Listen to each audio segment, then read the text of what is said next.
गले की कुछ बीमारियों की बात करें, गले में इन्फेक्शन होता है, टॉन्सिलाइटिस की बीमारी होती है, इसकी सबसे अच्छी दवा है हल्दी। हल्दी ले लीजिए आधा चम्मच और डायरेक्ट इसको मुंह में अंदर खोलकर गले पे डाल दीजिए। मुंह खोलिए, चम्मच में आधा चम्मच हल्दी भरिए और अंदर ले जाके उसको गले में डाल दीजिए और मुंह बंद करके थोड़ी देर बैठ जाइए। तो ये हल्दी लार के साथ गले में नीचे आएगी और एक ही खुराक में आपकी गले की हर बीमारी ठीक हो जाएगी। टॉन्सिलाइटिस ठीक होता है एक ही डोज, सिंगल डोज। इन्फेक्शन ठीक हो जाता है गले का एक डोज। गले की सूजन ठीक हो जाती है, गले की खिचखिच दूर हो जाती है। बहुत अच्छी दवा है। आगे चले, गले और छाती से जुड़ी हुई खांसी एक बीमारी है, कफ।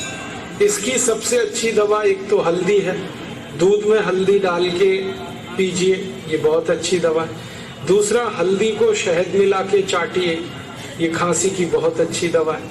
हल्दी, शहद और उसमें थोड़ा सा अदरक का रस मिला दीजिए, बहुत अच्छी खांसी की दवा है। आधा चम्मच हल्दी, आधा चम्मच अदरक, अदरक माने अदरक का रस, और आधा चम्मच शहद, ऐसे बना दीजिए और दीजिए, बहुत जल्दी खांसी ठीक हो जाए। और हमारे घर में कई बार ऐसी हालत होती है कि खांसते खांसते चेहरा लाल हो जाए, ऐसी खांसी में बहुत अच्छी दवा है, आधा चम्मच अदरक का रस लीजिए, आधा चम्मच पान का रस लीजिए, पान जो हम खाते हैं, और आधा चम्मच शहद, ये तीनों को हल्का गर्म करके ले लीजिए तो खतरनाक खांसी बहुत जल्दी ठीक होती है। बहुत खराब खांसी, वूपिंग कफ जिसको कहते हैं, वो तुरंत ठीक हो जाता है। और एक खांसी की दवा है, अनार के रस को गर्म करके पीना, ये खांसी को बहुत जल्दी ठीक करता है। और एक अच्छी दवा है, अमरूद है ना, अमरूद, इसको गर्म करके खाना, ये तुरंत खांसी को ठीक करता है। ठंडा अमरूद खाए माने कच्चा ताजा, तो ये खांसी बढ़ा देता है, लेकिन इसी अमरूद को सेक लो आग पर, फिर खाओ, तुरंत खांसी खत्म करता है।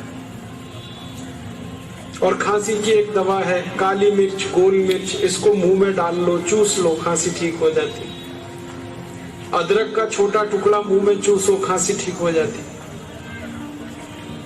आगे चलें, छाती की कुछ बीमारियां हैं, दमा, अस्थमा, ब्रोंकियल अस्थमा, इसका एक इलाज है गाय मूत्र, आधा कप रोज पियो, ठीक हो जाएगा। और दूसरा इलाज है दालचीनी पाउडर, शहद मिला के गर्म पानी के साथ लो, बिल्कुल ठीक हो।